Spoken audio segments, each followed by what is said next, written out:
টেকসই গণতান্ত্রিক ব্যবস্থা প্রচলনের লক্ষ্য নিয়ে শুরু হতে যাচ্ছে বিশ্ব গণতন্ত্র সভা।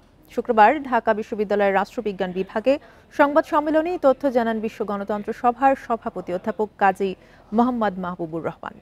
বিভিন্ন দেশের শিক্ষক, গবেষক এবং আন্তর্জাতিক বিভিন্ন প্রতিষ্ঠানে কর্মরত ব্যক্তিদের উপস্থিতিতে আগামী 29 এবং 30 ডিসেম্বর ঢাকা বিশ্ববিদ্যালয়ে এই সভা অনুষ্ঠিত হবে। এবার দক্ষিণ এশিয়া সহ বিভিন্ন দেশের গবেষকরা তাদের গবেষণাপত্র নিয়ে কংগ্রেসে অংশ নেবেন।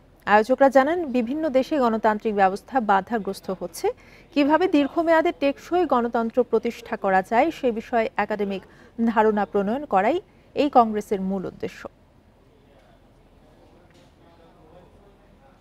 আমরা যেন টেকসই রেজিম নির্মাণ করতে পারি, আমাদের জন্য আমরা তো বারবারই বাংলাদেশ সহ পৃথিবীর বিভিন্ন দেশগুলো দেখেন যেখানে যেখানে কর্তৃত্ববাদের পতন হয়েছে সেখানে কিন্তু স্থায়ীভাবে কর্তৃত্ববাদের পতন ঘটানো যায় নাই। আবার কর্তৃত্ববাদ ফিরে এসেছে, আবার ফেসিবাদ ফিরে এসেছে, আবার গণতন্ত্র বা সিভিল রাইটস আসে নাই। আমাদের মূল জায়গাটা হলো মানুষকে কিভাবে তার অধিকারটা ফিরিয়ে দেওয়া যায়।